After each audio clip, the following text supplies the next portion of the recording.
kunya na yedi Ghana nkoma ya tuni the platform. The platform so nko na mekere ma adwen so wo kwan se obekere wa adwen bi. Esan se mekere ma adwen na wonti wan kire wa adwen a na kama meka bi na nwie peyo. Enti mekere me de na won so wa kire wo de kama meka bi no na che se abo ano no. Ghana kodu mpempen so abeso wani na me nso asomani. Anwumere me fi anchia so nko emfa ma wo ba bi a wutie the platform e de afiri bia. Radio station sa dwumadi mu krom na moto apete ma de hye wa chichi ne bencheye. Wonya so mfa so mo so asda bi enkoma mo nyina no ka ho bi ene the platform e hye ma. Sa bre mo beka ho online no so kosi no ndu no mo so yeda maspa pa. Na abujafo kire o madwen e wo studio no so wo ho kwan se wadwen kire wo de betum. E betom nko ade abrepam ya kenkan na ye de asomo. Number beti ma kire wadwen wo so 0556700700 0556700700 memfre so na a test line na wadwen kire no de afa so kama e betom nko ade abrepam na ya kenkan e de asomo. Na nsem anyumre ye beje bre na ye di ho nkomo e Bank of Ghana ho nsem o asoriye na Ghana fo nyina no ye tutu sere ne abasa minimisa beto aboboa no se Bank of Ghana be ye 34.9 billion Ghana cedis de e ye ka abeto amaboboa no na Bank of Ghana mpenifo kirem se na economy etima ye Ghana cedi ahodi abamuo na ene okra ne makra ne bo abafom na keka ho nyina no e ka bayi eso mfaso ni bi no omudi yensiesie ena ne amasa aka na babeto wonti kan kra beto ho no mo a eheda nya ade aburusu bia na domkuma ne se da bi o kana aba no wose ye kan wokase mburusu bia no na opese wo kire sen ho nsem asore pa nti anwumre yesi nkonyan ye bedi ho nkomo na o kininya amanyoko NDC mpenifo se ensemi beto monti so ase na MPP fo si henham na oka ho asem de kire Ghana fo ne mpempi kra be ho na ne kure bia ni misinformation ekoba se be ha dwen edito omukra mpo no omo be hya ase na omada omudwumadie bi adi a ene asemi beto ho na MPP fo ye ne se obetu mfuto de Ghana fo ni pe na wo da ba be si ano kwan na wa kire mu ye e de akire Ghana fo se na asemi city airportin na sika no a omo se Bank of Ghana eye ka na ba beto ho ne de NDC say eyensiesi e no mo de ye Ghana city no ene atimi agina ene economy no aye kama aye akono bibia aye city ya ene ti say Bank of Ghana bo ka na ti say ye ka ya bo no na emum emfaso e wo so na Bank of Ghana sensem yi ama nansen orumunyafo kodwi opon kroma obeka sai e de fa ho na wotwe awie ye oru asemi gemfisu ka sai e de fa ho ni nyina na fa Bank of Ghana insem ya ho na amafo kwampo sinke be ya ene ye yembie mu sameti ha na oru akodwi opon kroma so te ha na ene Bank of Ghana kan ni sika na yembie biem na yehu ni se we na etwa ntro we na ka nokre e ho nsem so asore pa ye hwe hu ni se anwumre yesi nkonyan yi e bedi ho nkomo na mpenufo ye no omudi nkomo anwumre e owura Fad Osman wosom wosona manyuko NPP na owura Kwaku Usuba na hene wono so kasa anase mpenufo kasa de ma ban NDC wo ka ho bi mpenufo mienu yi na anwumre ye beti won ka wo studio na ne otoso miense ye beti nka eye wo a wuti the platform ye beti won ka eye 0556700700 memfre na wa test wa dwenkyere na dia faso e betom nko ade a ya kenka na ye dia somo esanse the platform ye do ne di dwumadie yi the cardinal na ya okese wa tena se dada eno ntini ye nsebre ye betwe ho batawu ye ba the platform so nie komotwetwe e bi frase ye twe ho abasisi a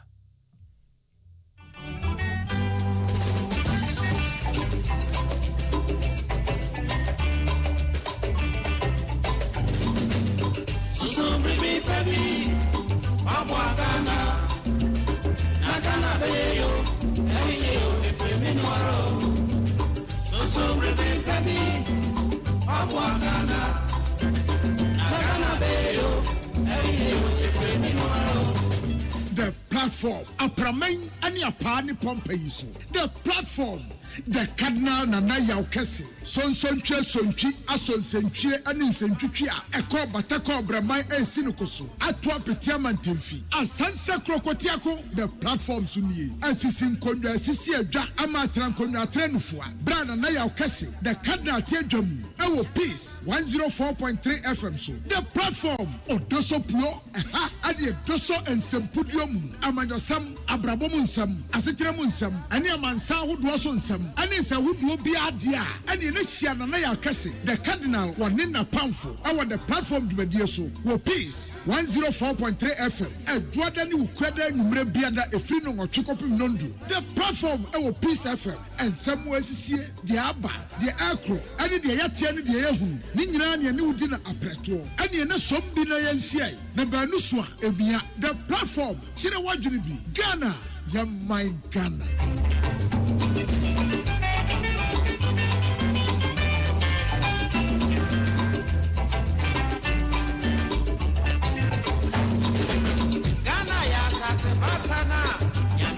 no da wamanu ni ma penyi dala na wamanodo eya sase batana empe oku eji ahoku eni eni bebi asia subiye inti asemena se yesu gane yiye anya sape da chinchirima eba bebo yenfo winia susu bebe pedi wabwakana Nagana beyo, ayo le kribi nwaro.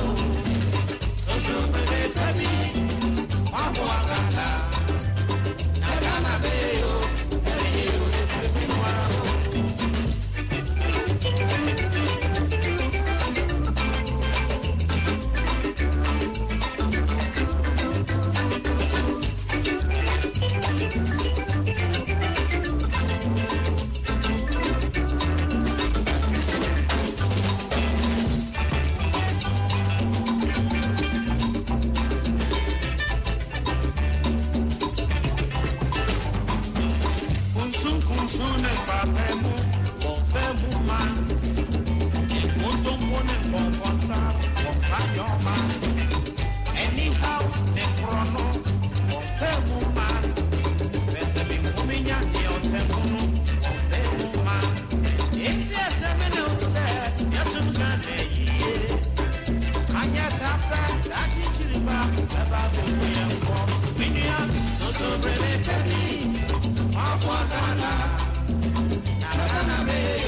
The platform Apramen ani apani pompeyiso the platform the cardinal nana yaukese sonsontwe sontwi asonsentwe ani nsentwitwi a ekọ batako braman esinukoso atwa petia mantemfi asanse krokotiako the platform sunie asisi nkondwa asisi adwa ama trankondwa trenufua bra nana yaukese the cardinal tiedwam ewo Peace 104.3 FM so the platform Odoso Puo adi Doso Ensempudium amanyosam abrabom nsam asetrem nsam ani amansa hodo so nsam ani nsa hodo bi adia ani ne hia na ya kase the cardinal wone na pamfo our the platform dwedie so wo Peace 104.3 FM eduada ni ukwada nwumre biada efri no nwotwekopim nondu the platform ewo Peace FM ensam wasisie de aba de akro ani de yatia ni de yehu ni nyina ne wudi na apreto ani ne sombi na yensiai na banu so a ebia the platform chire wadwene bi Ghana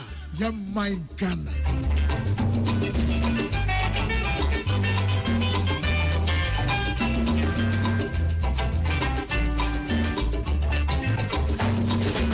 Ghana ya sase batana ya mieshra no da Wamane niema penyi dala na wamanodo. Eya sase batana empe ofu. Eji ahofu eni eni bebi asiasumbi.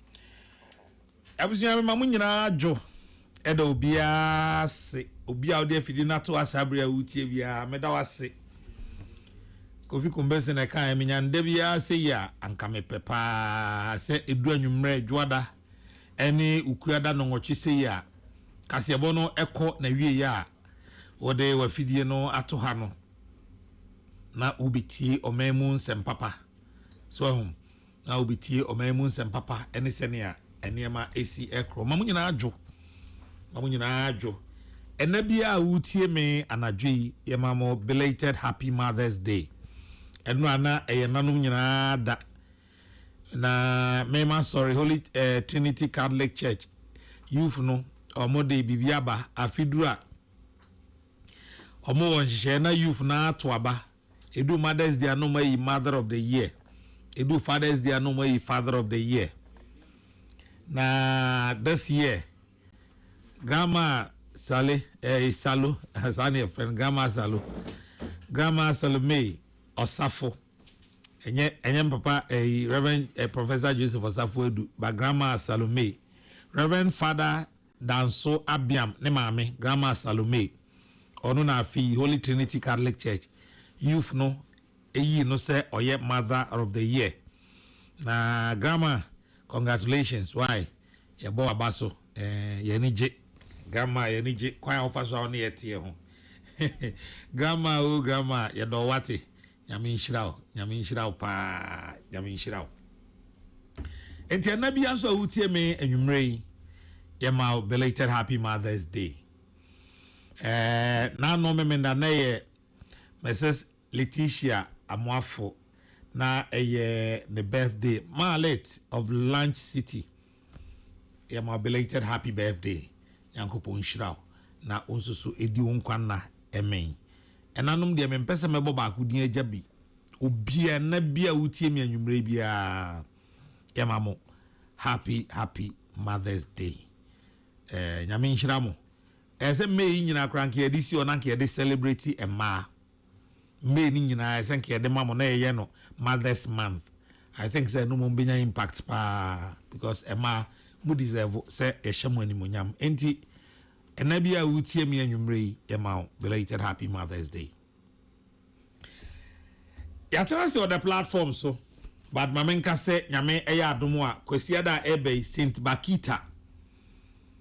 Bakita Roman asorkese o sakumo no ho no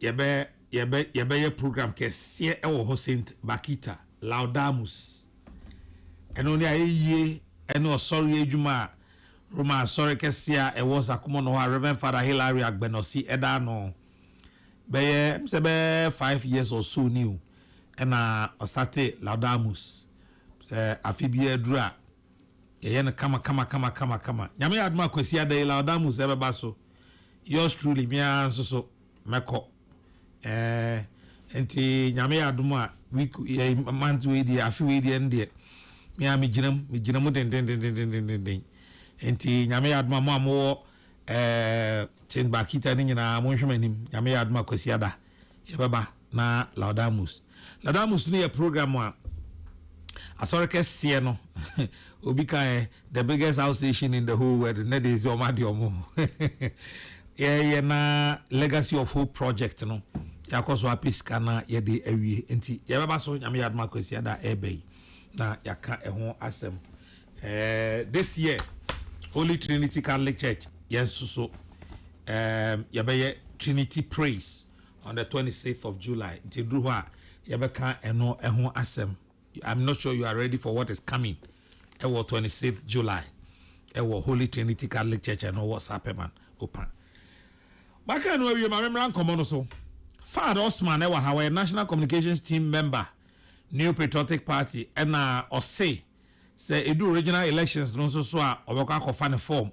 Now we say Bono Regional Communication Director. Bono Regional Communication Director of the NPP. Kwaku Ousu Banahene, aka Madina Roman, owaha ya enwumre me ne omo ebe twetwe nkomo na nkomo no Bank of Ghana aboka Bank of Ghana aboka abansi da bi yemfre we ka enye ka esika ye de asiesie yesika sem enti esika aban di shem se ne be ya enema begina enti no nye ka initially majority for the betu just Bank of Ghana can na 15.6 billion and a minority for be can say there be ntisa but ene Bank of Ghana nankasa giatum say ne can 34.9 billion ye can say ni NDC say MPP for boapa mu tumfutro de aguni penny omu twatro se be ya Ghana for beji omadi but MPP for so say no kre e no mo kan say Bank of Ghana kano akoye kojo upon Kroma versus Sami Jemfi yere to hinie yaba be di san komo ina nwumre pacho wa utie mi awo adwenkyere fo adwenkyere ne asembisa ni nyina fa 0556 700 700 0556 700 700 0556 700 700 nene no yebeko ye chikakra yesi se obi wura ne ketrema ampra ne firi atiasefo nti ne yebeko ye chikakra in 2023 Sabreno na NDC a minority in parliament ranking member ewo omuku anavis kasam so munyam for Isaac Adungu ojina minority na nemu eye press conference na sam ne say Bank of Ghana waboka Sabreno Bank of Ghana boka I think 62 billion sack 60.2 okay thank you 60.2 Sarakana Wabonintino as a say governor of the central bank no or de Najuma etoho because Bank of Ghana no na enye fit for purpose Sabre no maboka 60.2 billion Ghana cedis Isaac Adungu Sabre no na onum ewo opohihi. We all listened to the funeral dirge. At some point, I had to wake up and ask them to wake up from sleep and listen to the man. So when they finally got up and said, yeah, they were sleeping. So I was surprised when they suddenly woke up, they were shouting when they hadn't heard the man speaking. But like my leader said, the finance minister says he has turned the corner. You have turned the corner when inflation is 42%? Is that the corner? You have turned the corner when you are reporting that even by the end of the year, your reserves will only be 0.8 months. That is less than 1 month of reserves at the Bank of Ghana. And you said that is turning the corner. You have turned the corner when the governor and the MPC just recently increased monetary policy rate to 30%. You have turned the corner when the Bank of Ghana has reported that the cedi has depreciated by 30%. So quite clearly, he is not even near the corner, let alone to turn it. You have turned the corner when your central bank, the Bank of Ghana, has actually recorded negative reserves at the Bank of Ghana to the tune of 70 billion Ghana cedis. That is the total borrowing. But our reserve position at the Bank of Ghana today is negative 70 billion. What it means is that all the monies in our banks that they force them to save with the Bank of Ghana that we call prudential reserves, Sikanashi, Bank of Ghana has wasted all that money. All the monies they've been borrowing from abroad in foreign currency to support the cedi is gone. As a matter of fact, if you even take away government debt that they have impaired of 48 billion, you will see that the Bank of Ghana has a whole of 22 billion. So it is not government. And you come here and say you have turned the corner. What this means is that the Bank of Ghana itself, as we speak, is not fit for purpose. Because Bank of Ghana, as we speak today, cannot undertake monetary policy without printing money, because it doesn't have money. And yet you say you have turned the corner. Tomorrow we will tell him whether he's even on site. But today this is just on the surface. But you know, they released the Bank of Ghana auditor report on Friday, hoping that Saturday, Sunday will be attending funerals and churches. And then Monday, Ken Ofori-Atta will take our attention away. Tell the governor, after tomorrow, we are back to the Bank of Ghana audit report. Thank you very much. I say, abai kanu a yede akoswa Bank of Ghana be 40 ni nyina free mu kura no a Bank of Ghana de ka be 20 billion. Because of that no bank na nye fit for purpose enti yemfa nkoto ba bi kura na sabrei oswafo weskasem so finance minister honorable Dr. Kazel Atoban Forsen sabre na oye minority leader. Samoba kaya Bank of Ghana kaya ho ne ma sabre minority for year press conference bia onum ko Bank of Ghana ona wo kuye tabla kwa beka so masoma security e na abejo petition eno so ba be ye asem no na sa Bank of Ghana ka kroyia ho no yentie de sabre no minority leader ene finance minister ekai. Those who have led this reckless and criminal conduct unleash economic hardship and financial distress on the suffering people of Ghana must be held accountable on this particular action. In fact, impunity of the highest order can no longer be tolerated by the suffering masses of Ghanaians. We must not allow this dangerous precedent to be set for future leaders. In this regard, we in the NDC call for the immediate resignation of the governor of the central bank and his deputies within 21 days from today.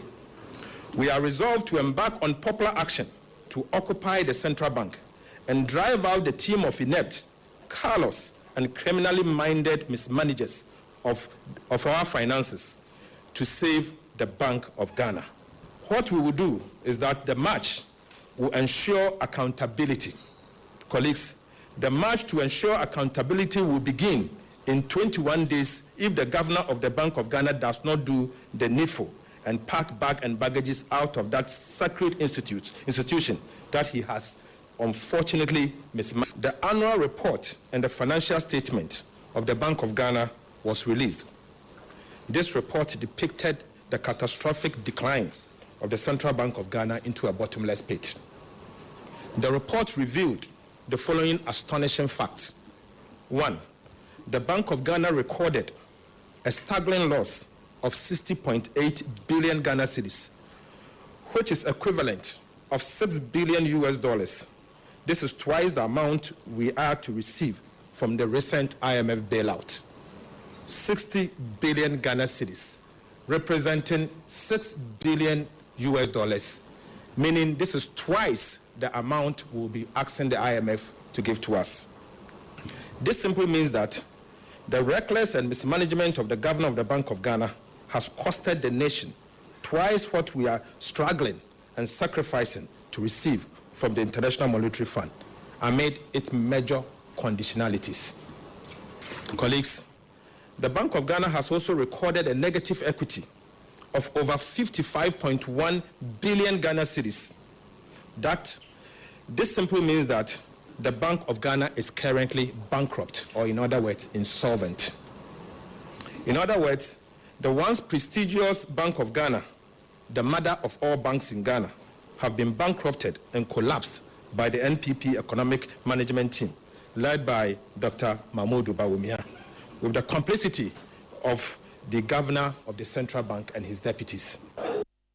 Bank of Ghana boka susuro wodi yehwe nye enti amrado en na bedi akire for no mama wo mo nafu aduonu ba ko se omo fancy form omo nyina fancy form san se adwuma no a wo mo ye no omunyu ehunu we na governor of the Bank of Ghana ano Yewura Johnson Pandit Esiama 2024 ebra Bank of Ghana and then a report by Bontina Beto just Bank of Ghana aboka no on Joy News or say Central Bank no aboka na a gold for oil policy no abanda dan kofa bae no na ede eka no ebae Dr. Johnson Pandit Esiama.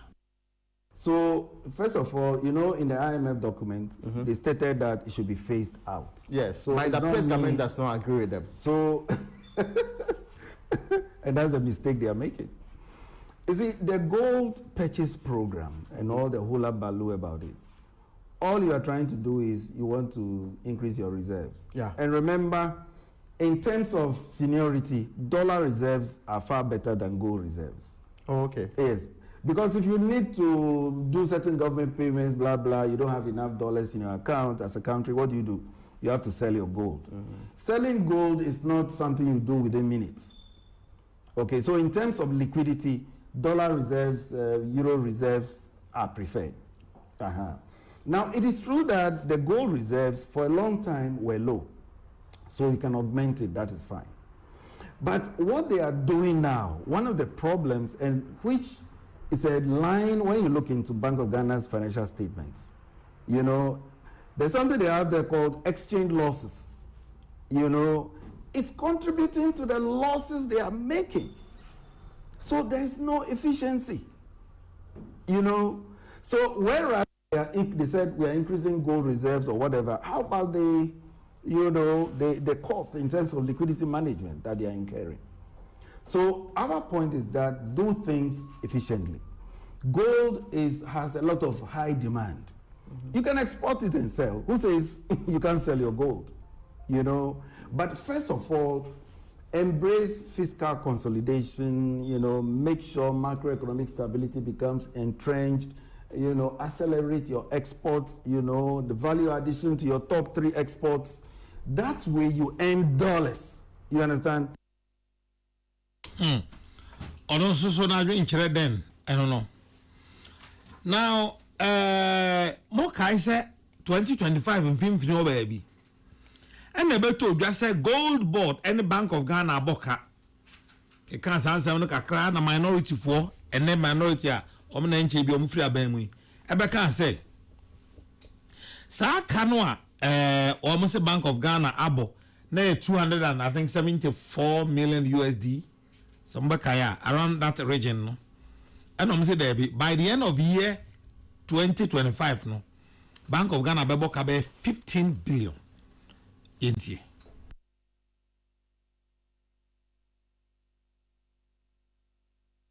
Yawa den umre and a Bank of Ghana accounts are 2025 if you are Bank of Ghana di nyina yawa den umre and na odebeto abontin now some of the beba no Bank of Ghana the accounts no the command NDC political party so omo press conference no more announce the accounts Sadia we been see that fiti Ghana independence we been see that so say mrada kwan Bank of Ghana accounts you found publishing accounts near ready the finance minister within 3 months na finance minister ye krata to so the aba parliament we the omo anye sir omo ye we no the command NDC party nti say mo hwe ya NDC communicators any MPs ni bi ne be gina ha be press conference be announce say Bank of Ghana accounts ade been see that they no na ye bo ye rura governor any board no any aban kokose politics na say on the Rural Bank of Ghana no ebetumi ama bank na nkasa ego ti yesra omanyado omunyi politics na fi Bank of Ghana adwuma no no mo professionals na wo ho no enye adwuma no mo aboka mo fa account no beto abonten na mo nka ni nyina ye hwem na enye say the Bank of Ghana ye o madwuma wi na de nkrata na akoma politicians so mo no be press conference and be announce na ye ko account ni mo a and some so penny person mama so te say sika no to say ashima ka be 4 billion above them say uko accounts ni mo a almost say so mo nya sika 22 billion and na ejuma mrasha so mo nya no o mo de 16 billion yeah one kind ni ya wo hunu say sa 22 billion no mo ka no o mo ko yi Ghana ya assets ni bi titru ye gold no mo ton ye edi enya 9 billion kan wan sa no mo nya 22 no it is said there am adwuma se hweso na adwuma no waton ne ma boka nti adwuma wura aba enkonwa ne ajapade kakra wo adwuma nim no so waton aka ho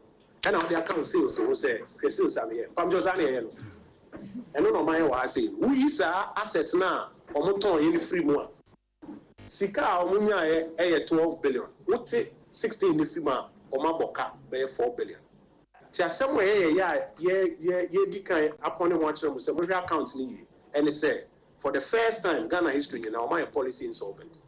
A Juman Kasam Radia show Sasa Omunya, Sika Anso, Emma, Omo Aboka. They was said, and when you are Bibra, Bema yet to me, Sebi, Asaya show Mutafo. And no, now what you're dying in me, the best I shall move you, and then you can say a Chramoniama, or they take our account anymore. Kwajo upon Kroma of once Yarebi and Nashabe Jenny. Now, no fiada. Kwajo upon Kroma, ene Abnache Boache. Train komo ewo United Television impunimpu jumadieso kwajo say Bank of Ghana ekano eni say be Bank of Ghana jiran so obezimi ajiran na so age so nya 96 billion Ghana cedis.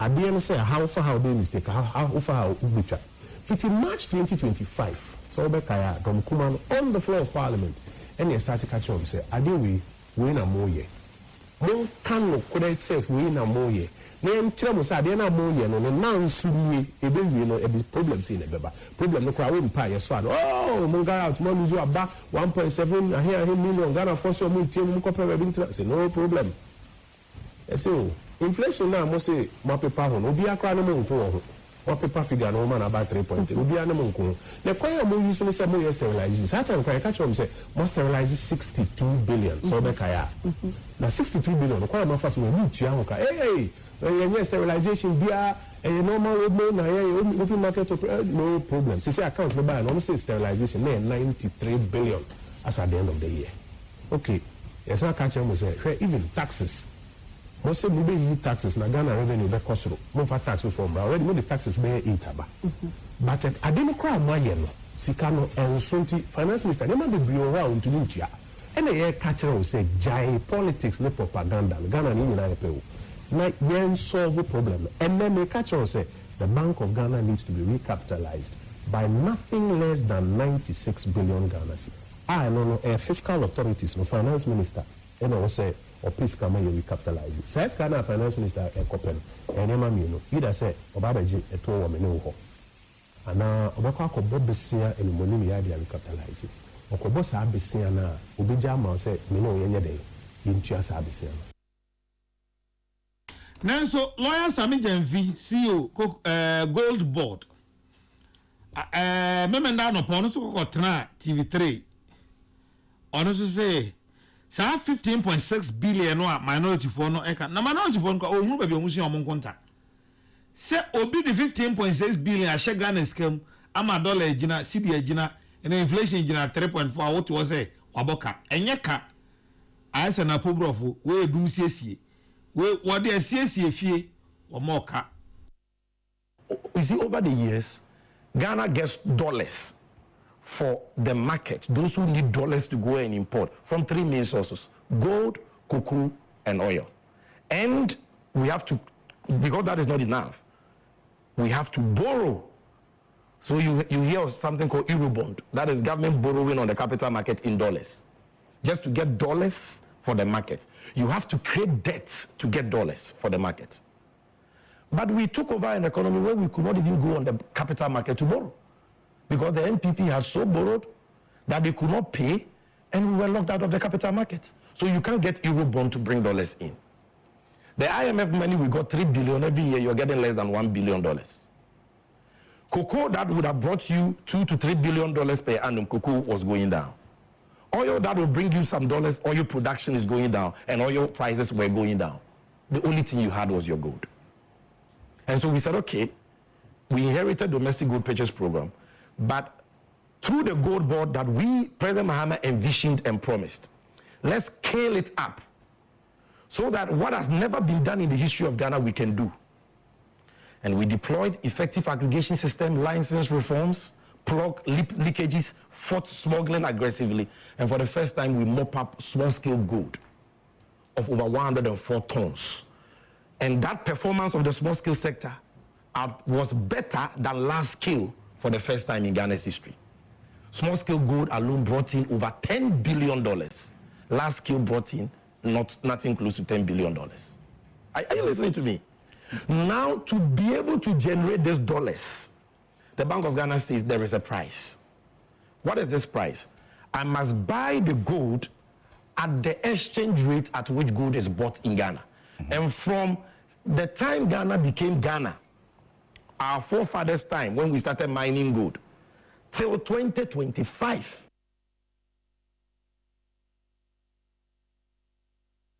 We a lawyer Sami Jemfi. Na one fan so how or say Bank of Ghana no say why adwuma wa bon homode pa. Omo mte brofon wa say bia ka say Bank of Ghana no aye victim of his own success. He say na we sia bon homode ma Ghana sika sem agina no ti go fi say efo na nyefo sa. Because if you look at the three main expenditure items that led to the 15.6 billion operating loss that people are making noise about, you will see that the Bank of Ghana is a victim of its successes. This is the cost of economic stability, not the product of mismanagement. You understand? And these are the details. When they talk, they will show you the figures. We are showing you the figures. But what you have to ask yourself is that in assessing a central bank, are we just using profit and loss? Profit and loss is important. Look, the Czech National Bank, which is the central bank of Czech Republic, they declared negative equity from 2002 to 2019, 17 years. Yet, they were one of the best central banks in Europe. 2023, the European Central Bank declared a loss of 7.9 billion euros. Wait, 7.9 billion euros. 2024, 1.3 billion euros. Does that mean that that central bank is incompetent? No. The most important thing in assessing a central bank is whether or not it is delivering on its core mandate. The core mandate of price stability given it by the Constitution. Not even an act of parliament, the Constitution. You get my point? And to the extent that in incurring, you incurred a total loss of 9.4 billion in December 2024. In 2024, 9.4 billion. And inflation was 23.8. Food inflation, 27%. Public debt to GDP, 61%. Lending rate over 30%. The credit rating, junk. You understand? Currency depreciation of 19%. So if Bank of Ghana has increased that loss from 9.4 to 6, and if you look at the gap, that gap, if you take the revaluation loss, which is as a result of the appreciation of the cedi, you can call that an appreciation effect, cedi appreciation effect. If you take the 5.4 from their 15.6, they come to the same 9.4 billion the MPP was in 2024. And in fact, and look at their results. Look at their results and the impact on Ghanaians. Okay. Cheche mu no. Sada mpanifo doka. Ye de ni mara. Me wakrachi fo mienu. Baako esesen ko ye Roman ni. But my fans are. Ena baako de oye Kramuni mapa. On the chinye bia ni ho. Roman ni na asem wo no ho. But Kramuni ni de asem bia ni ho. Ja we me beka kura on me san beko. So esi ay money chem so. My fans are. Eja ku owusu bana hene. Mira. Dance bre. Nani akase. Ye nyaman gosi ku bana hene. Owade de ache. Na ho ye. Nyami adom. Amonso e. Oh, eja na dom. Isi de okwan da so. Africa na say. Marapoma de onya contractor o. Sa. Oh yeah. O ze na no. Last week go here I was a road minister Edwano. Na politicians na ya na mo driebo. Marapoma je ofankonsa wo mu kwan. Ontimi nye. Ena musa de motorway ka ho ontimi nye. Say na Western region so honorable governors agboja come on 100-kilometer road. Aka ho. Afede okoya kwa ntimi nye na otiam. No. See ka se Marapoma oni maduma mo ntiase. Ya so. Oh. Ejuma ni doso I want NGB packaging NGB. Ontimi. Marapoma say either say why na been say onye and say timi no because me of an go kwa me who say onhuso. Onzo. Oh, there. Ole ko bo hapu no ole bo hapu. Bra. Me say acha de say me hu man tibia. Masa on fa car no service nko se bibi. Oh, mobo. Se si akra me tia me no ka say kra say china me nya ska e se me de ko. enye a CV ahode na koso de anka we spend the pa Charlie ara but me say also be we this year. Oh jai on jai sa no kana na mo nti mo ni ba joro o ta tra mo Rosemary as well cancel contract no meet you on court they are no so be cancel no ade they no Western region they no so be cancel Western region 100 kilometers and no so na wa contractor wa ba mu road minister wa ba mu ni party adwuma ho wo rea wo twe adwuma fa na bo sei what's that command contract kese na are ma bo no kwa contractor o Ghana hara say bi ono na wo dabi machines ni ade a e bia na adwuma na on ti ase anyway nana say enede ye ba no Bank of Ghana ana Bank of Ghana me de nka me ni marapo mani so wa na akofa na sembae bisa o se wo kwan no se se bi enye yo enye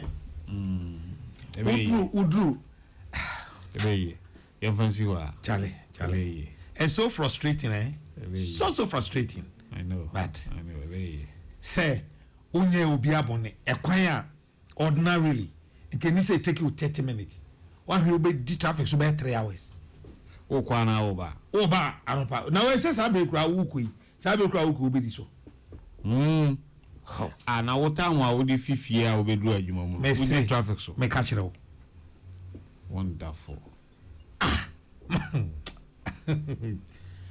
Na bibia kwa nya bufu se.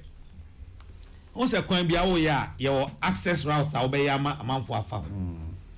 Udu Sapema for instance.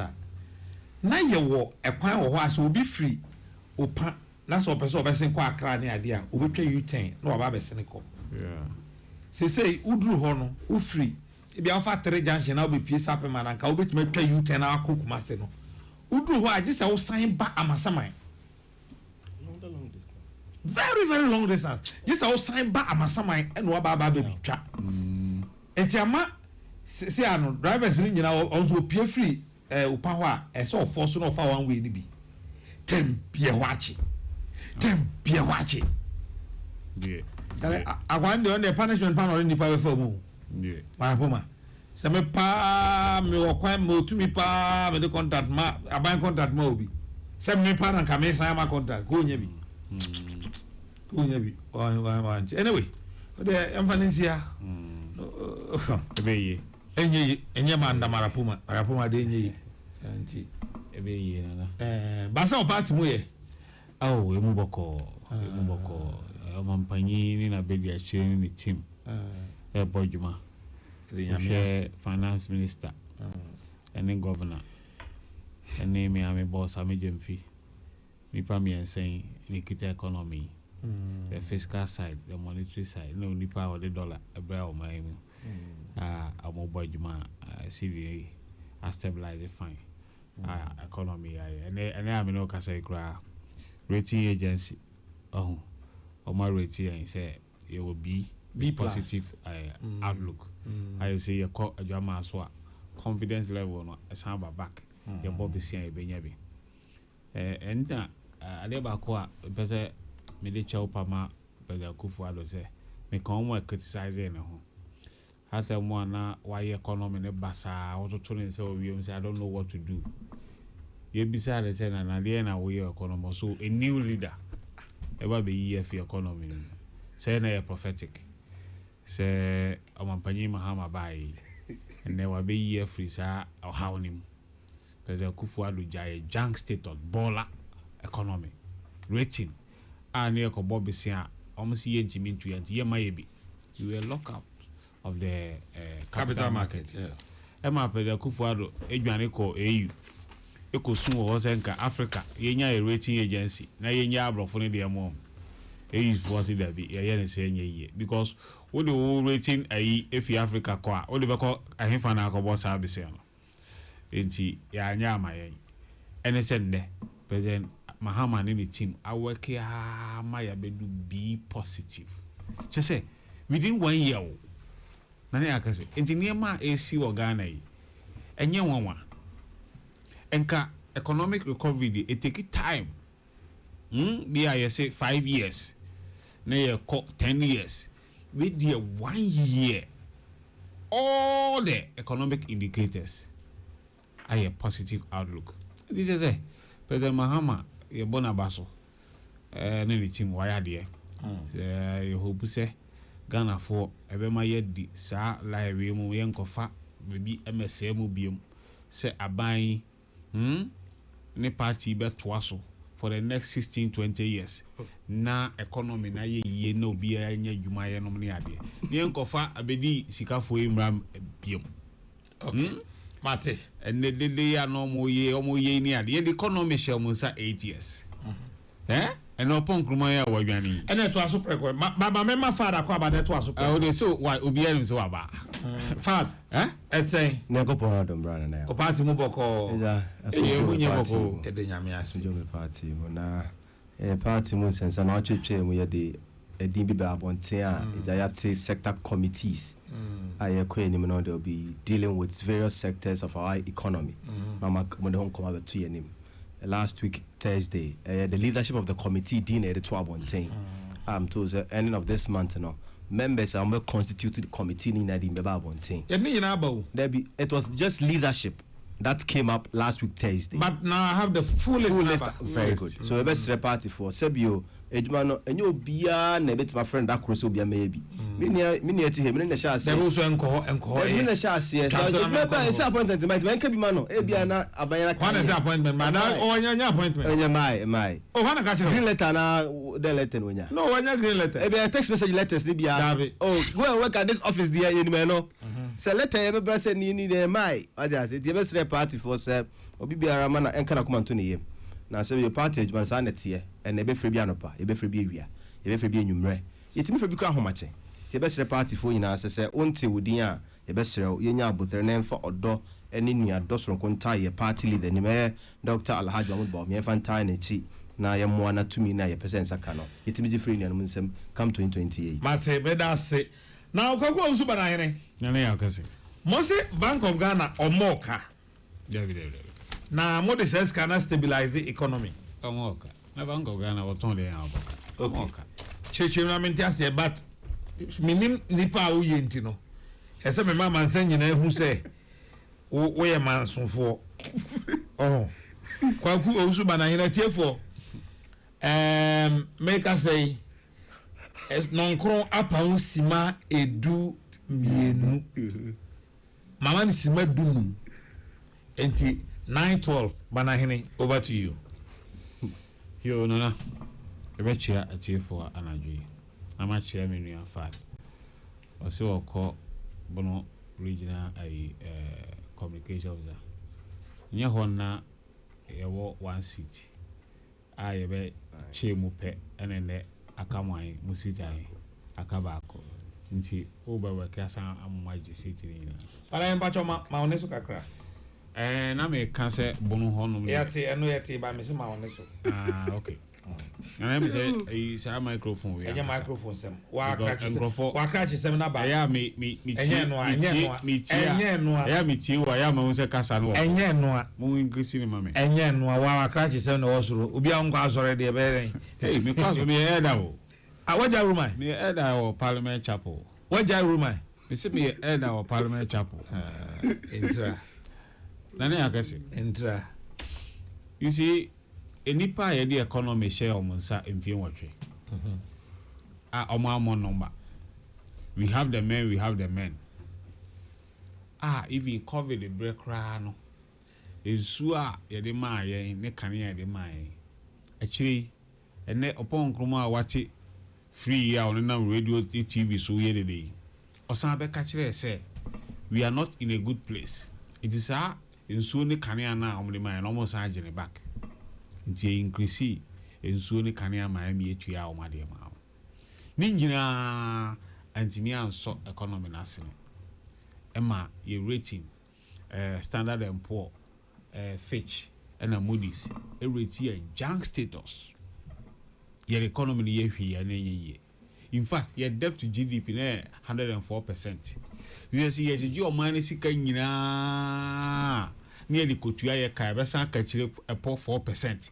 Amiadeka. This is the people and no one say this young for economy mom 1 year. Nani akase DA Bank of Ghana afibia oye financial statement.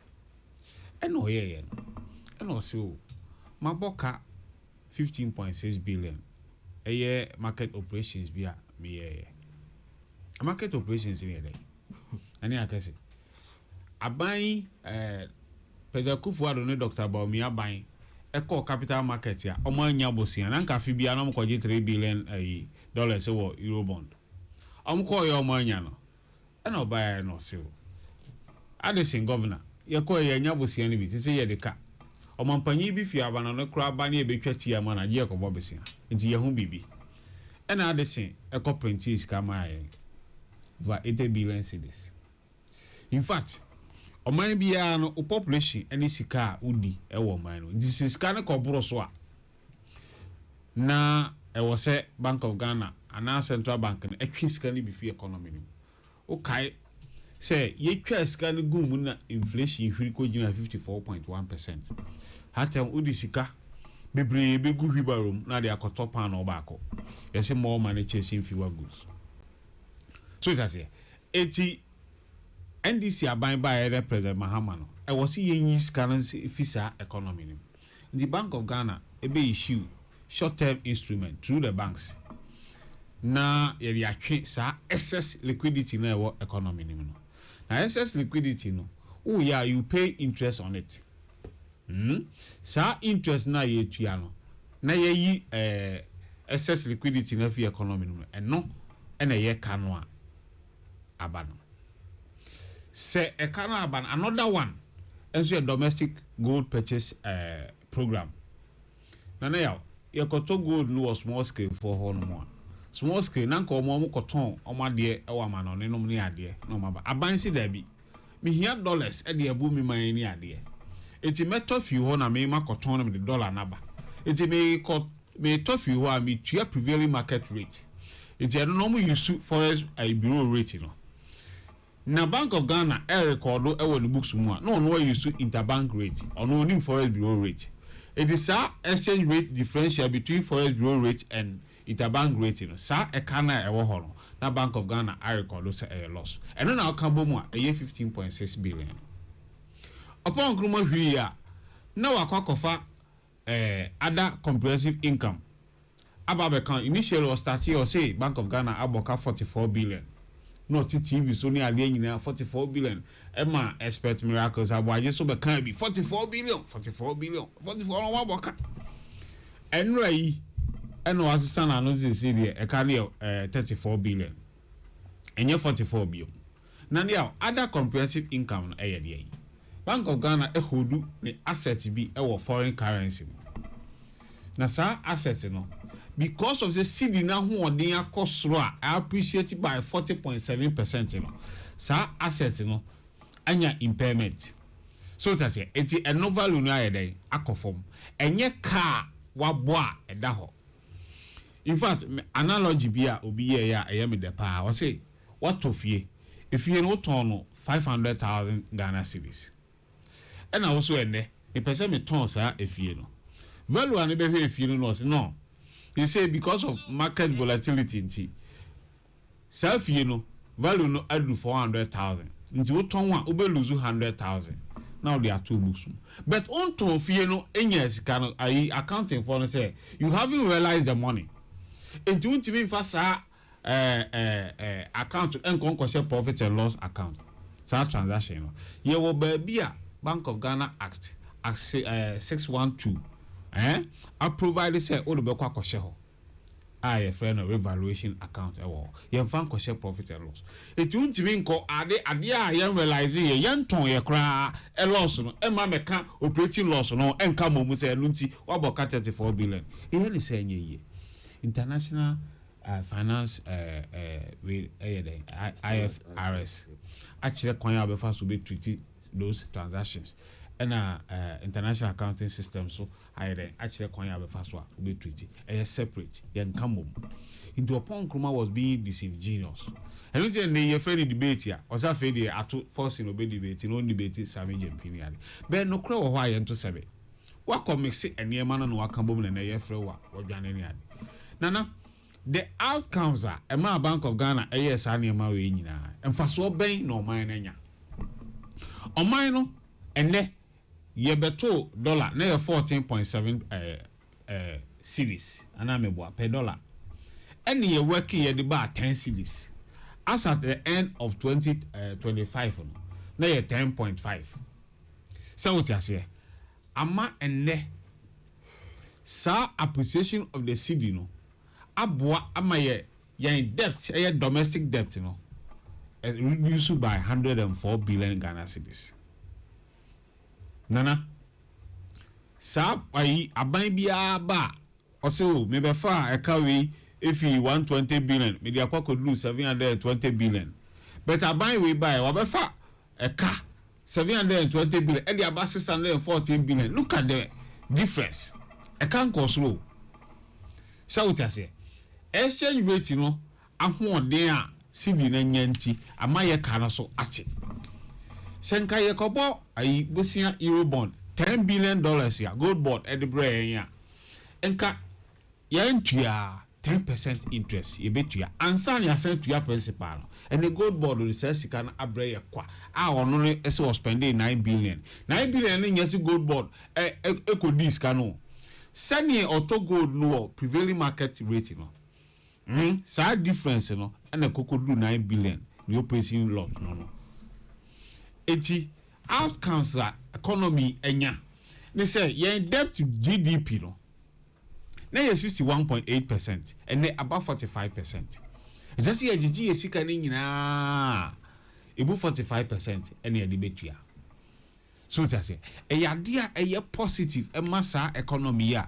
And you might for businesses are able to plan because they see the general now swama uko fani ma beba na sanity. And first we just shop out there near friends say, hey, Tobo the new price ba. Oh, why I say for 50 cedi to so near there. Let me go to you. Mi jahonu mo mami kasa na mi fampa boy inko ose to bo ansa. Say no ye ko. Ehonu mo is price na. And the actual price above price na. And the entisa.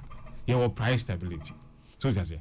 In a 90 years sterilizing economy say ye excess liquidity afim. Na inflation above from 54%. Abedu 3.4%, you know. And they say price increase.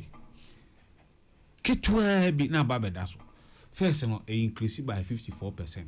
Which salary a o le to ade ba kwa nasa. And they say increase na ba from cry inflation we are benefiting.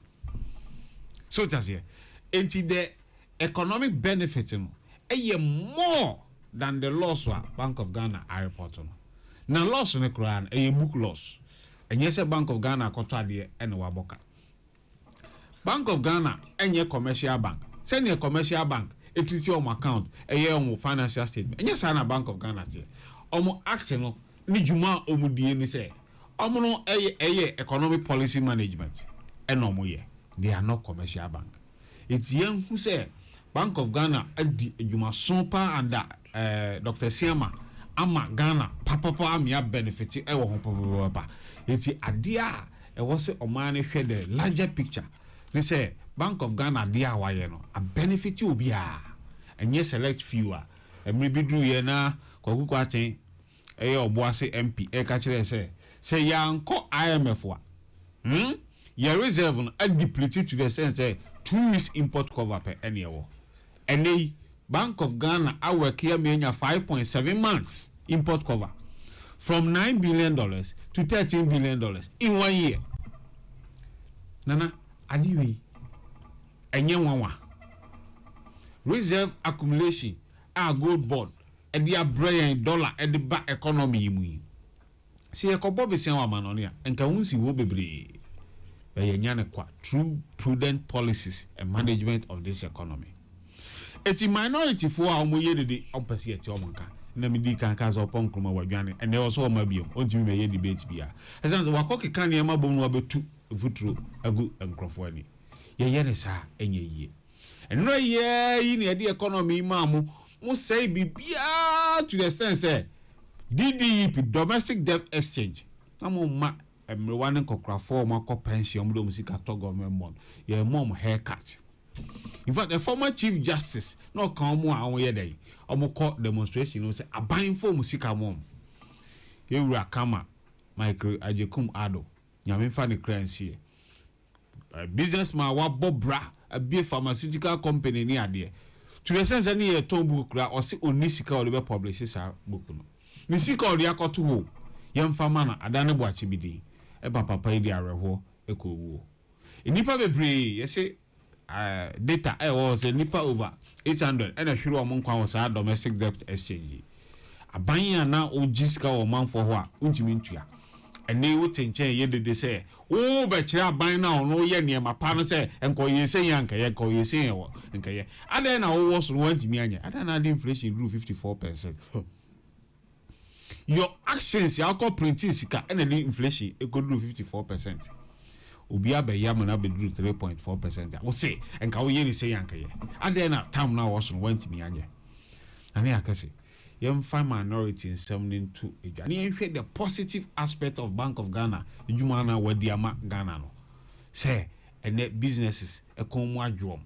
Say, a Namaica rating agency once a week. Say, a co amanone near co Bobby Sian, says he can't a ban. Young farmer stabilize a currency in BMO. Because you are stabilizing that. Says he cannot air into expanding the economy to job creation. Mabru. Afene our economy no but the economic take off ayeba be bia dwuma mo bia nya bia na afene ebeba Jacob bisia bia according to job creation enye time ana kanofurata kwaji euro bond a ne de aba begum say ye de stabilize dollar no ne ECB no we ni ade na bibia hyekwa ni ade nti ne me kan say yenhwe Bank of Ghana loss ne say eye book loss na nye real loss wa eye mujumo omakodi sika so that's it into the positive outcome no eno na yenhwe and I can't remember saying but aka 30 seconds oh how hey Mr. 12 no me what you were 21 27 when in and as person says some 27 no where timer me where timer what was it my who's having here what who's having nana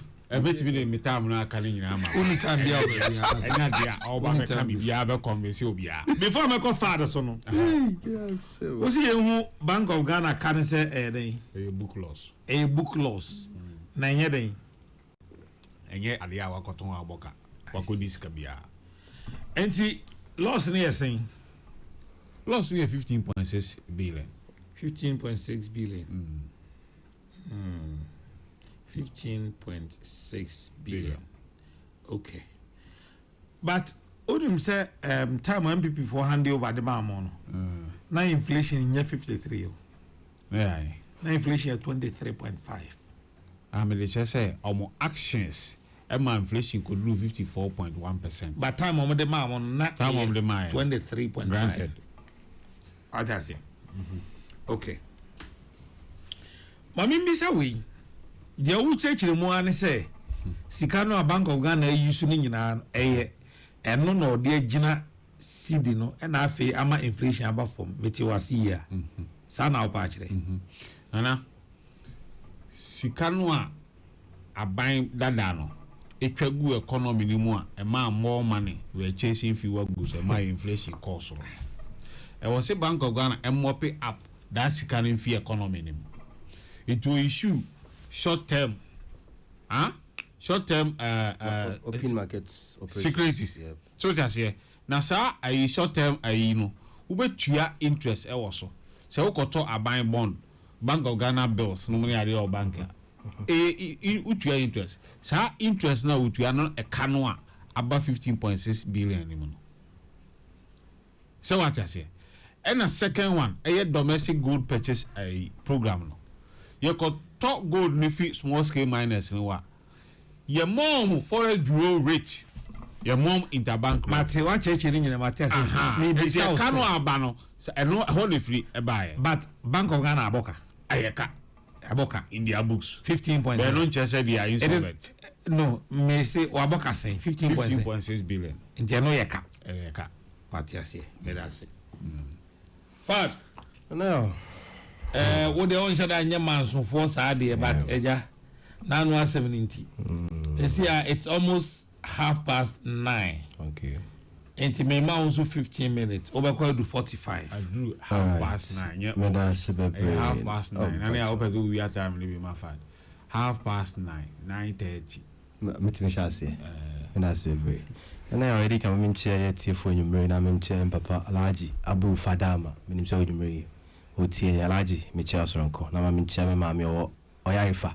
If I'm not being, we're going to shop the beer or tea, Mammy for Queen Channel. Now, name concern you see. Oh, no, no, so now can you now know same beer and can come again to train baby baby. And then they say, now no same beer, ye be shedge media say, Otobo, ebo botre, my tea and nini be. Any diminuya air canny he, you know.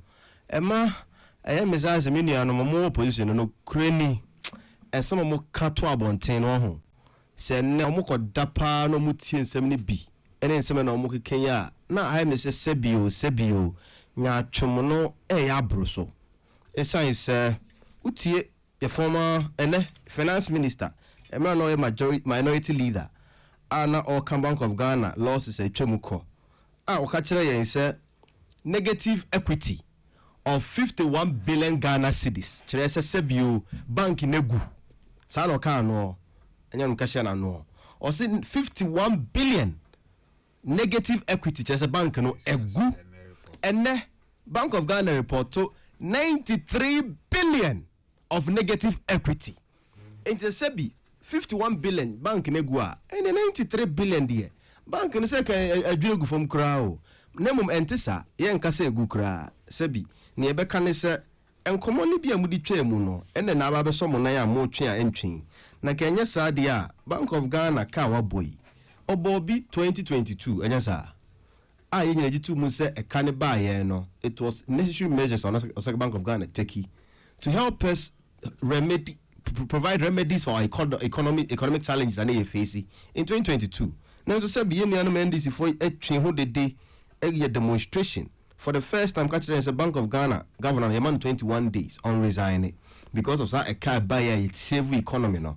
And similar losses aba na and so yeah one say you know can no bono omo pekwan bia so the ekano esie Ghana for na Kenya sa Sebio for the first time in the history of our fourth republic e been see that Bank of Ghana in releasing annual reports nemum yetimi organize majority members of parliament my friends and trefo ne omkoshia na omedical water down the Ghanaian public no omadwin so Bank of Ghana report ne beba na we said anya ka yabo operational losses ka ne yabo so part to the operational losses to the transactional losses anyhow you want to label it they are losses which you in the past made all case against it say ni kwese boss aka no it is a necessary kana ba mum ye ntintum say aboka na nkomo ye twekwa anim twebe atire ya ye twe ho me did say it does not help our discussions. Why do I say this?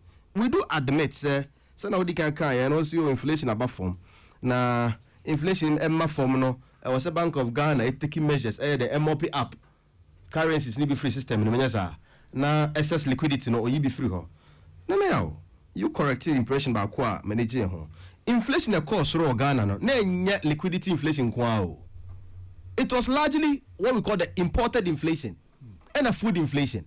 So imported inflation inflation caused by high prices of commodities on global market importable maimo, which we also know say Ghanaian economy no import driven.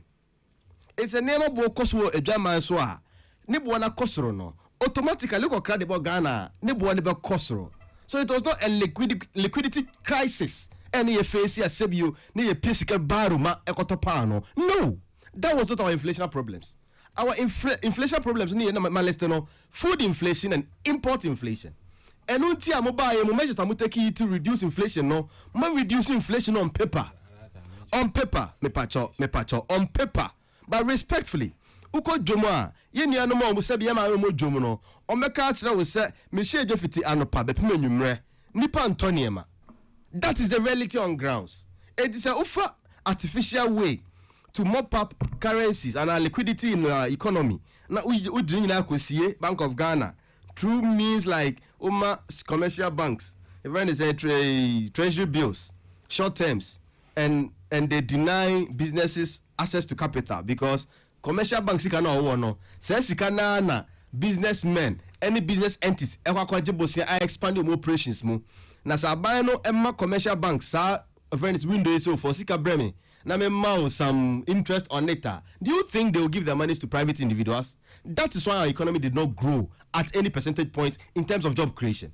Because my force be also reduce inflation just for the optics, just for the propaganda sake. Say radio so inflation at 20 something to 3%, whilst unemployment keeps rising, whilst jobs are not being created, whilst if you go to market, these are the relative issues that we need to discuss them. Monkona Munsa Mrebion, Etosubion, NSSU, a canon boy, and I'm saying, yet, what's a canning saying? And yet 34 billion. Nana, what can ye? A canning 15 billion, Mr. Bank of Ghana, Cross Arbor rectifies 15 billion. However, you want to cover some of the losses, it is 34 billion. And even with that, we are still saying, Senka between September to December 2025, Senka man prepremo ankoton 18 tons of gold na ya buy and almost say air junk economy as you timi reserve tons of gold e mo benya mu maku 18.5 tons me kan fidie so me kan so ya tonedi yeso strategic mo ni samutunidi strategic diversification ma tons gold no e da ba cover some of the losses. If not that, enka losses and 50 something billion. These are the realities. However you want to cover it e mo amasem na the air catch Ghana for nyimre ni say we still stand by this caller. Honorable upon Nkrumah key to Parliament. Mumayan probe into these losses. I believe that it is important. At this point, what we've gotten to, because figures never want to do per year. Parliament and constitute a committee. Now, we probe into the losses. You shall say free gold board losses. I'm saying losses, operational losses, transactional losses, all kind of labels they've given to the losses. Yate. A democracy now reduce the conversation to debates where they are calling for debate between who and who. Sami Jemfi and Okwajo Nkrumah. Sebio money so adianasa. Why? Why are you doing this to our country? You best remo. Some more any debater. Send a catcher parliament, and constitute a committee to investigate these losses. Mama Speaker of Parliament, Ebogu is unconstituted in there, unconstitutional. Let's go back to that. And a bipartisan event committee. Now all the propaganda will be separated from the facts. No matter how long you try to cover these losses, they are losses, and to the cost and the benefit of the losses, I believe Ghanaians are the right judges to judge for themselves. And also dollar bus and 11 cities, and yes, yate. Enka economy, import driven there. Enka dollar bus for more automatically everybody assumes say niema ye kabo me say then ke bafom. But is that the reality for you? You know very well say nema bomba for me. So if you sit here and tell me dollar ni free 14 about 11 yate but na make an minia you import every single thing which you are aware. So we are import driven, and import driven we need these dollars to import. And yes sir, why can't we have a feel of that reduction in the exchange rate in our daily living anyhow, in our daily realities anyhow? Why? Because it is cosmetics. It is cosmetics. It is cosmetics. And this cosmetics does not grow any economy. This cosmetics does not create jobs. What Ghanaian people are expecting, so Metene said, so what may reduce any way in our form, send our person and Ukraine quite so. And was set a sudabon tema for who's and so. Unfortunately, the impacts are not being felt in our markets. The impacts are not being felt on our streets. The impacts are not being felt in our various universities. And the universities, hostel facilities, with all inflation coming down. With all inflation coming down, right now, what is important is for you almost 12-14 months. And this economy, Sebio Tiapo. Economy Tiapo, the economy to Ujo and Foka. Economy Tiapo, the Sebio, Eka, and Nahosa. Now, I want contractors here who can once much say. I'm not going to put up defense for any contractor, but I know very well. Say majority of them ever put into a Mokaye. It's important to me to Jumaso. Sebio Senka economy never to pay for. You need to be able to fulfill some of these commitments to ensure say obi biara hu e tono. Na uko ye cosmetic economic management. Oh paper so ye mop up all liquid from the economy. Now obi enye sika ni obi abotom. May ntuatua contractors for ka. Oh please respectfully. May ntuatua contractors for ka. May ntua strategic investors for binom ka. Na mo invest sika na amafo enye sika to niema. Let's cut down all these sources of liquidity by the economy no. Na a force inflation am na form just for the optics. Na ya ka tell Ghana for so ye buy no na inflation and I'm 20 something percent. Ye dey aba single digit and I'm 3%. And ye den. And e ko wie say Ghana forces kenyo mu botom. This is the reality on ground. So the losses, how you want to cover them, how you want to decorate it, how you want to rebrand it, it still comes back to the same thing you spoke against 3 years ago with Honorable Ato Forsen as the then minority leader or called demonstration said Omar Bank of Ghana governor 21 days ultimatum to resign. These are the same losses, but unfortunately, because of the positioning people assumed in the past, today you're finding it very difficult to admit losses. Name you've putting up operational losses, transactional losses through the gold board transactions and whatever. What is important, if you still insist any losses are your best Parliament oversight responsibility. Mama Parliament na mon country a speaker of parliament on mahokwan na yenye bipartisan investigation into these losses na Ghana fu hu sebi no kra ekoso gold board losses are cover up enya sa brand na way a day to Bank of Ghana be releasing a report na gold board a press conference aka kire say on my profit my gains of them how many Ghana cedis over 200 million Ghana cedis. Now the next day Bank of Ghana Boka or Boka and CEO gold board transactional losses ya shifting my Bank of Ghana. How do you tell me say profit gains in there? Me patch respectfully Mr. Okasa here DTO Mr. Need Kwanso. Mr. Oh you can write it down. So in this situation as I said more Ghana for you now di agro na yen kan 70 bi sa keke na yen play the optics around gold board. The reality is that even currently the only thing that is working for this government, the only thing say a gold board. I am very happy over the weekend. Moamu boss Sami Jemfi ekan TV say gold board now ba beto ye no na ya ba bi aba na twem ko na de ba ye nyesa e na oba ye no ba ye den mo be repackage no me pa cho Sami Jemfi na kan ye me ka okan Saturday or say obeto domestic gold purchase arrangement na ba na da na ye and oba na obe repackage no and wa chem ke na nyesa. It's also emphasized Mr. Emphasize said abai way the only anchor holding this government together is from the previous administration. It's from the previous administration which has been acknowledged and admitted by Honorable Sami Jemfi. Etiabesramo Sebi and some more kanoma tumubuye Kanaba we do admit Kanaba. Some would save the economy which we did in the past to save the economy. Man tumuno. I believe say kamuti miji tumu sa mena and kankoma ye di menyini se kebetwe ne kese. Yet the say can buy can be just to save the economy, which we do admit that what we did in the past.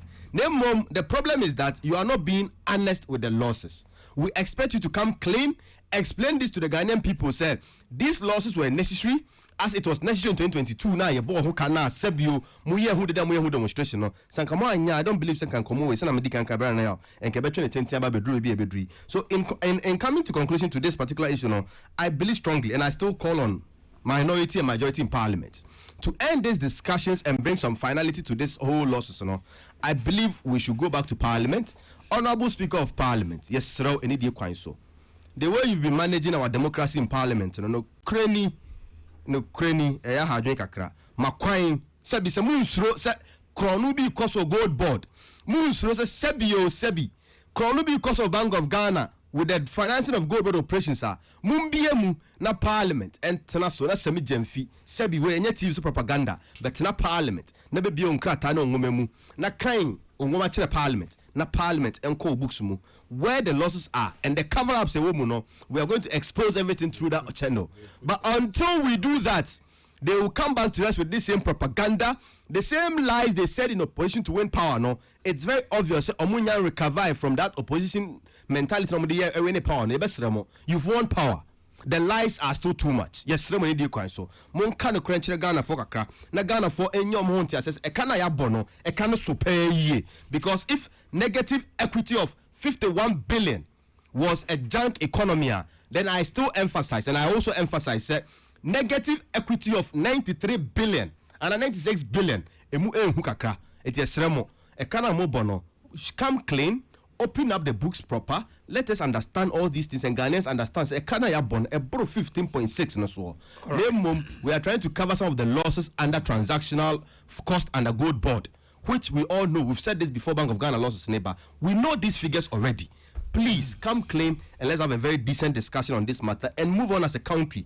And yes, idea we will still come back to this argument and we'll still continue to emphasize that the losses at gold board no, and then the losses at Bank of Ghana cover under gold board no, and no leading into these huge losses, which you do not want to admit, but we are still saying say gold board a can't be kahon as a result of first a transactional cost and systematic cost gold board air boy you can't associate to me say operations are more running no. Certainly, there were going to be losses. We highlighted on it, and we kept emphasizing say system now more running. So you to God say, you see the losses. But just admit say, and none of the losses not bad. Now you restructure the gold board system. Now you cut it down all these losses to save our economy together. If not, we will still come back to the doors. As long as Bank of Ghana keep financing gold boss operations, these losses will continue to exist in our books. Okay. So, also interested mono Bank of Ghana Aboka.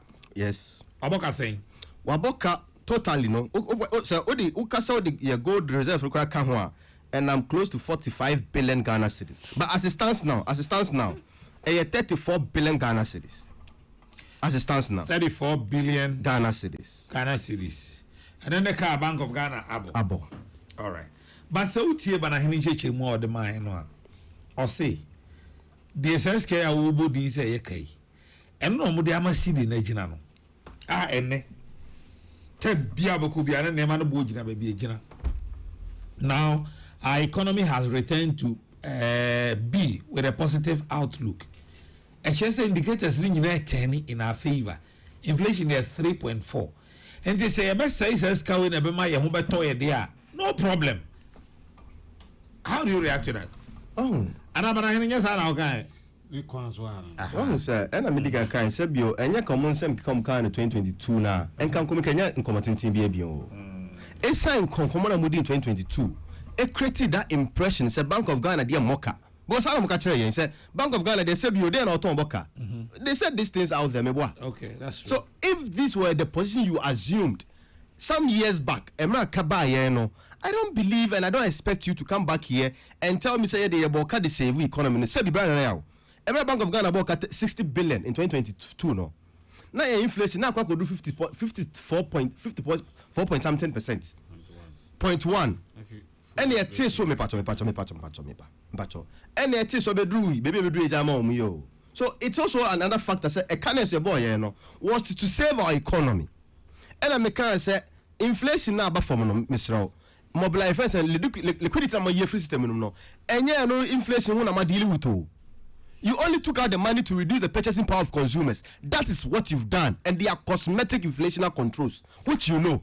Say Ghana for account and we know we've increased their propensity to consume by denying them access to finances, which you know. It's a necessary economy. The inflation will skyrocket, which you are aware. You are an economist, you know all these things. So there are some opportunity costs that most of my boy are save economy, no. But there are other hidden costs that most person catch Ghana for any inflation, no. Say a buy power on your contractors for car, no on your nurses for car next month. You don't say inflation because monies will come into the economy and they will chase goods and prices will go up again. That is the reality. Nanayao. The Cardinal, good evening. The NDC should not belittle our intelligence.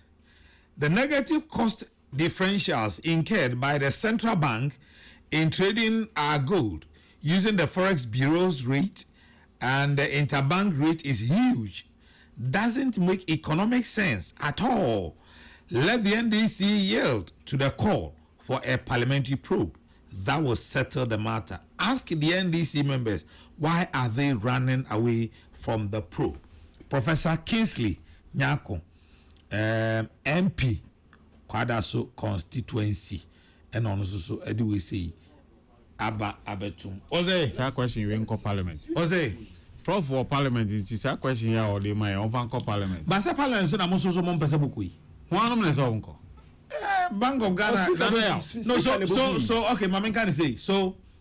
Emotion was about gold board website. Emotion.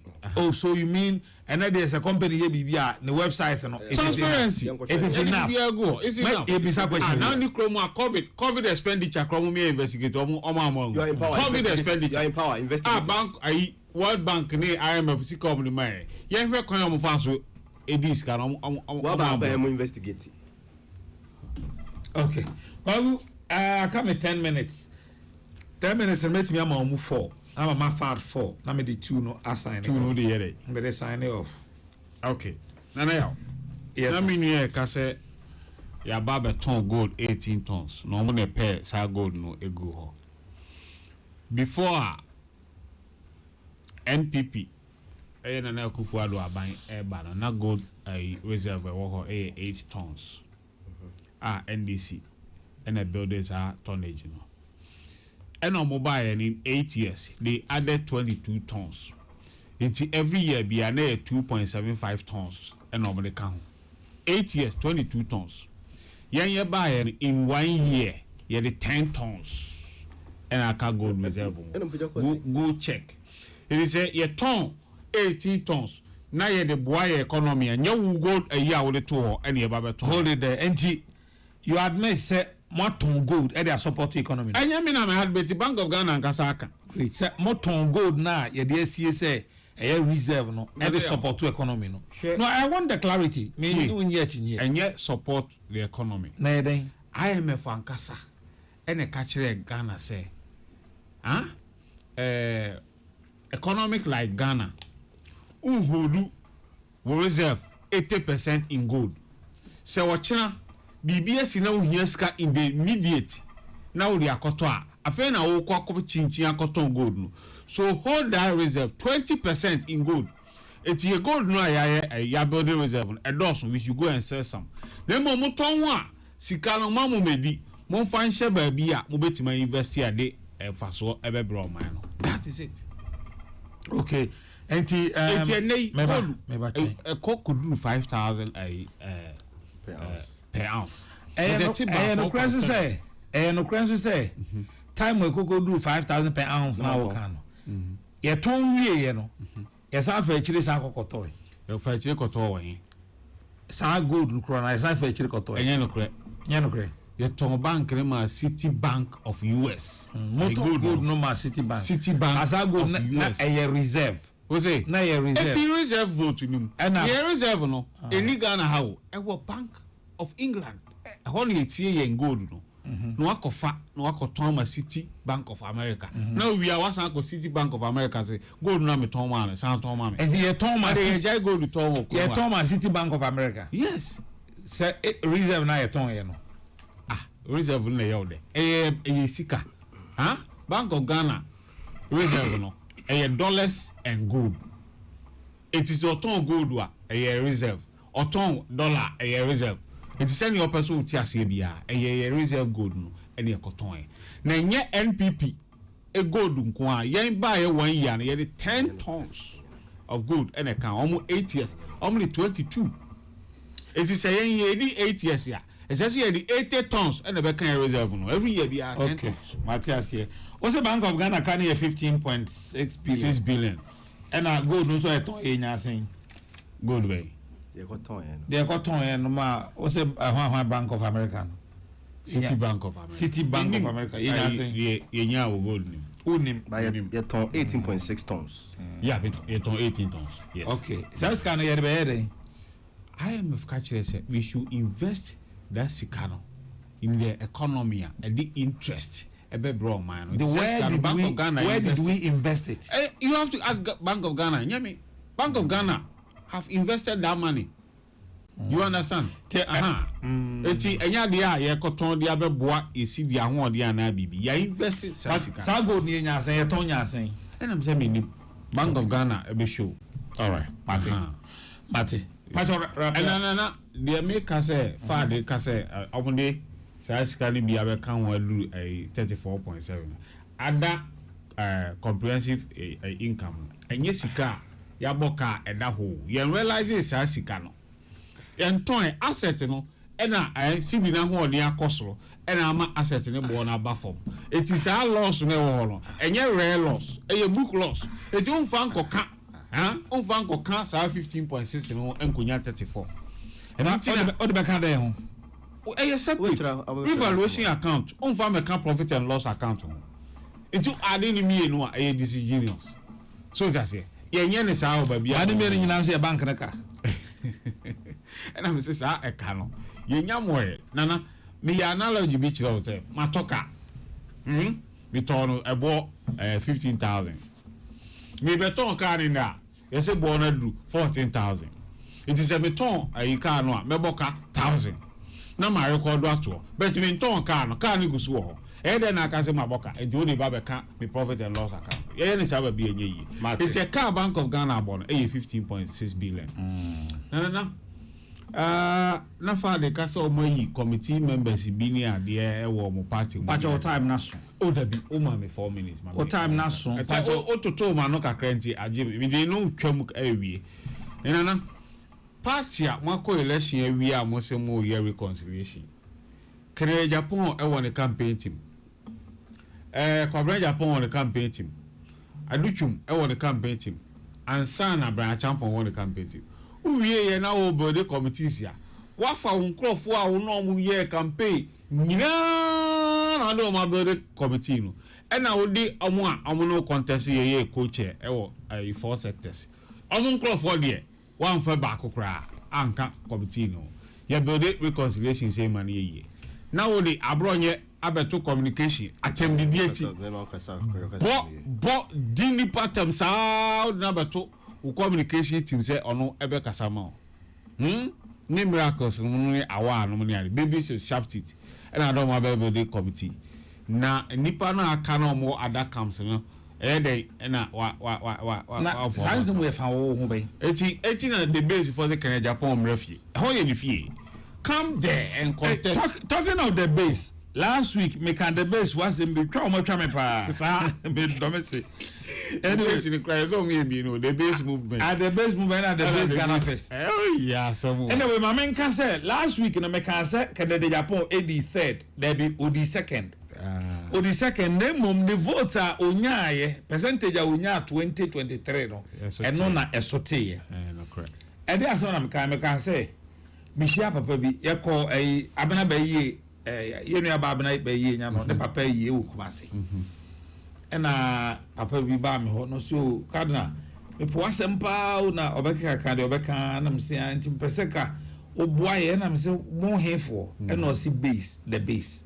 na me cheche mu na me se okay enti mo nkyere me de pa na mo gina so de akwakote sa base no ena me bisa na bio se enti se ona do Kennedy Japan na mo di na chi no se nko on na wini ye na omo maka no so omo kote me kan say omo kote the tenor say your base ni o tenor the soprano come so kote tenor te kamo be ka sen yeah ena papa na sa ka kire me biom say owura Jojo Tibonsu say Sabira Baumia akwako bubu ne dan you get it ema me kwa mba be kan say sa asem na e court na court no rule ye no haja na court no rule asem be kwa document ni nyina wa ha something yes Samira Dimpo ni ensamankrata num in fact me wo we no ha say Samira Dimpo ni ensamankrata num enti haja Mariama Bibi ni din ena e wo da bi nyara matu ono na ye fese ni din e wo ho enti Samira kwa de ka ni Dimpo eni ho ena me de be cancer ana me ka papa ne say mi mum de ma dwene mu no oni obi ko akansie na nipa no ebiti wa ti ase ese nipa no wa biti na so wa biti me nteme ko akote ayifoforo de ye enye ne sa asma me kan ya ni ominua hey me se ko for the on the whole she or the nipa no de Hajia Aisha Ahmed okay oye o se Hajia Aisha Ahmed odon ena oye ye fence Siwin They are not related to Samira. Per her lawful attorney, per her lawful attorney Charles Edem Kofi Agudogo versus George Oti Bonsu Accra. Me kuta sa full judgment no ha. Samira di ni baby a. Asuma me kan here ni o. Ediana Ajiani related to Samira. O de beska make record. Anya una o say yen kan record asemo ha. To get military protection for that demolition no. E mo rem. Ena me kan say the base for me de ma adwini mu no. Say na papa no ka kire mi, when na me ka kire papa no say me mo ma adwini mu de ba bi o mo nam no. Enye good sportsmanship. Yeah. Ejo mu njai ni. Asoma mi kan ye ni o. Asoma nkasa me kan fa the base. Me nyan kan mpo. E no mari misa. O mari misa no. Ade o mo pe dom na o mo ahase attack. Say the base no. E mo apai mi no. Ye were the base Ghana first and ye jako die no. And the base movement. Ajako wache ai party. Ajako see the base no na de buy. Eje odi onone fano the base Ghana first. Okay. The base Ghana first. And there are number launching or a kind of has no so the base movement Ghana first. Okay. So send the promo for to asem we. Oh, omumienu no. Omumienu na o makoko to asem. Omunche omo we. Eji asa no be we ba ni ato aba na we. Anyway. Fad. All right. Na obe pacho manyesa. Or signing off na. Oza ubusan sembe miensa bia oso ni anu ye bia de maye. Ba ku sika ye nya free gold na ton ye no mu. 40 billion Ghana cedis. Ini nyaye. Na sa gold ni ton ye no. Ohwe and so transaction losses are ya boka $1 billion Ghana cedis. $1 billion in that transaction now. Because a man ton gold no after a month gold price on global market is I call so. Me pacho respectfully. Me pacho. Father na we ohun say. Oh, now man yes, I only say be point 2 person yes attack. Oh no, ade na we ohun say. Ya custom gold there. Jai men ka. Nya price. Now 1 month. Oh jai. We say I ko ya boka. How do you do this? Bara here di huni. No, ade na. Ka chance ade na o yesi. Jai, man can asem. Oh, count the nyon the kawas. But you don't decide what somebody says here. Debi, man, we are paying to my dino. So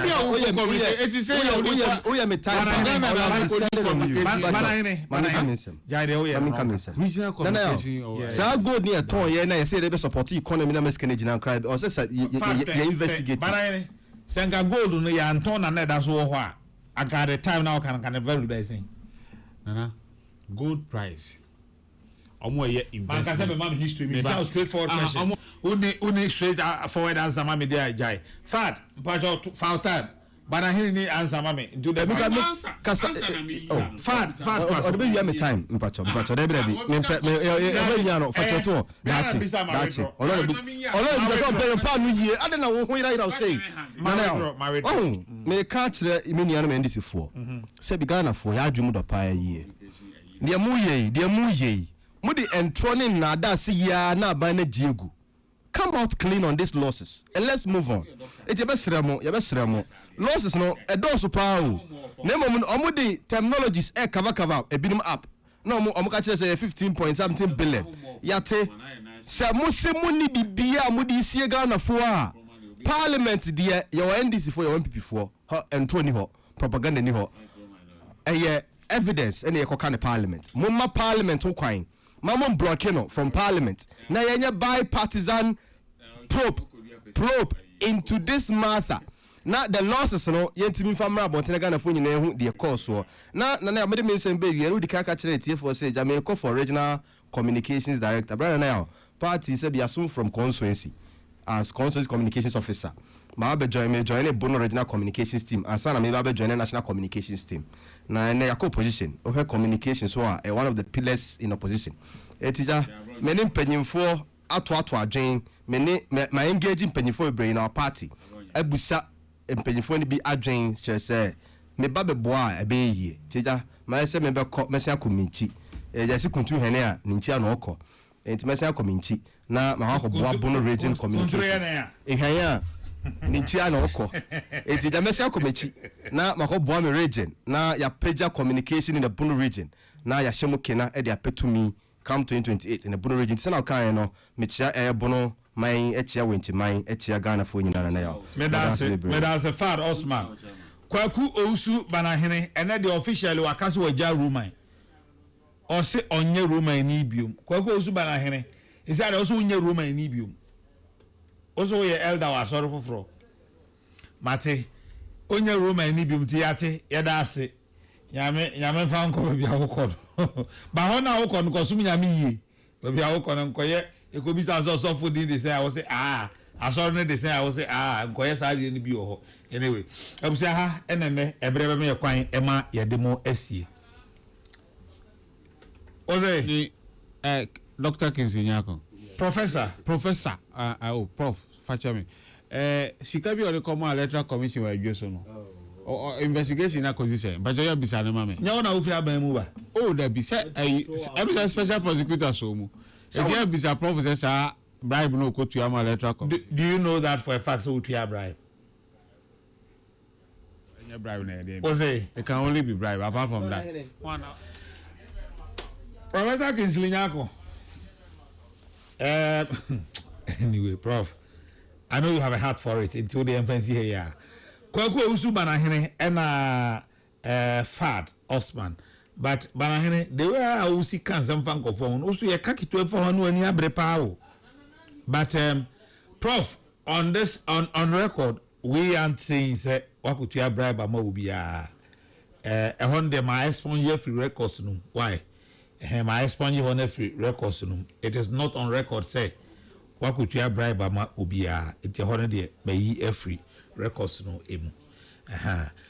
If I mean I cast with you from the Cardinal, me na me di ho chia me Patricia Sefafisha Prince Banfo Samuel Henry kwesi me nkaman sa that Dominic Nyanjufo ena nana pepra omuna hyehyɛ ya bidi ho chia me nyame ya aduma ukuada we the Champions League bia ni ho enti ukuada ya the platform jumadi ebebrel na meba teacher Owura ATN na nwumre o Dynamite e wo takwa teacher Owura aya chiama se Mary mame why kajan se mdana se paso ahwe uyi amame eti million no mutie wo takwa edamu nyina se nyame adba okuada affiliate stations ni nyina ya babu bombudin na mansan hu se monsoso moka ebusuana na afoforo mienu ama beka ho nyame adba okuada ebedamu nyina amadi ama amanfo ehunu se monsoso moka the platform ebusuana me de radio asumdwe eja obi a onya akwan